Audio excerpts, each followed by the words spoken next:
ಬೆಳ್ತಂಗಡಿ ತಾಲೂಕು ಸಾರ್ವಜನಿಕ ಸರ್ಕಾರಿ ಆಸ್ಪತ್ರೆಯ ಔಷಧ ವಿಭಾಗ ಮುಖ್ಯಸ್ಥರಾಗಿರುವ ಚಂದ್ರಶೇಖರ್ ವಿರುದ್ಧ ಮಹಿಳಾ ಸಿಬ್ಬಂದಿ ಲೈಂಗಿಕ ಕಿರುಕುಳ ನೀಡಿದ ಆರೋಪ ಹಿನ್ನೆಲೆಯಲ್ಲಿ ಬೆಳ್ತಂಗಡಿ ಪೊಲೀಸ್ ಠಾಣೆಯಲ್ಲಿ ಪ್ರಕರಣ ದಾಖಲಾಗಿದೆ.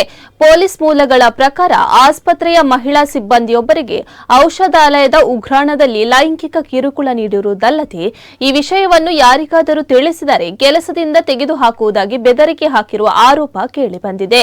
ಈ ಸಂಬಂಧ ಮಹಿಳಾ ಸಿಬ್ಬಂದಿಯ ದೂರಿನ ಆಧಾರದಲ್ಲಿ ಪ್ರಕರಣ ದಾಖಲಾಗಿದೆ. ಚಂದ್ರಶೇಖರ್ ವಿರುದ್ಧ ಈ ಹಿಂದೆಯೂ ಆಸ್ಪತ್ರೆಯ ಔಷಧ ಹಾಗೂ ವೈದ್ಯಕೀಯ ಸಾಮಗ್ರಿಗಳ ನಿರ್ವಹಣೆಗೆ ಸಂಬಂಧಿಸಿದಂತೆ ವಿವಿಧ ಆರೋಪಗಳು ಕೇಳಿಬಂದಿದ್ದವು ಎಂದು ಸ್ಥಳೀಯರ ವಲಯದಲ್ಲಿ ಚರ್ಚೆಯಾಗುತ್ತಿದ್ದು, ಈ ಕುರಿತು ಇಲಾಖೆಯ ದೂರುಗಳನ್ನು ನೀಡಲಾಗಿತ್ತು ಎಂಬ ಮಾಹಿತಿ ಲಭ್ಯವಾಗಿದೆ. ಆದರೆ ಈ ಆರೋಪಗಳ ಬಗ್ಗೆ ಅಧಿಕೃತವಾಗಿ ಯಾವುದೇ ದೃಢೀಕರಣ ಲಭ್ಯವಾಗಿಲ್ಲ. ಇದಲ್ಲದೆ ಮಹಿಳೆಯರು ಹಾಗೂ ಯುವತಿಯರಿಗೆ ಕಿರುಕುಳ ನೀಡಿರುವ ಆರೋಪಗಳು ಈ ಹಿಂದೆ ಕೇಳಿಬಂದಿದ್ದವು. ಇದೀಗ ಆಸ್ಪತ್ರೆಯ ಸಿಬ್ಬಂದಿಯೊಬ್ಬರು ಕುಟುಂಬ ಸದಸ್ಯರ ಗಮನಕ್ಕೆ ವಿಷಯ ತಂದು ಪೊಲೀಸ್ ದೂರು ದಾಖಲಿಸಿರುವುದಾಗಿ ತಿಳಿದುಬಂದಿದೆ. ಪ್ರಕರಣದ ಕುರಿತು ಬೆಳ್ತಂಗಡಿ ಪೊಲೀಸ್ ತನಿಖೆ ಮುಂದುವರಿಸಿದ್ದು ಹೆಚ್ಚಿನ ಮಾಹಿತಿ ನಿರೀಕ್ಷಿಸಲಾಗಿದೆ.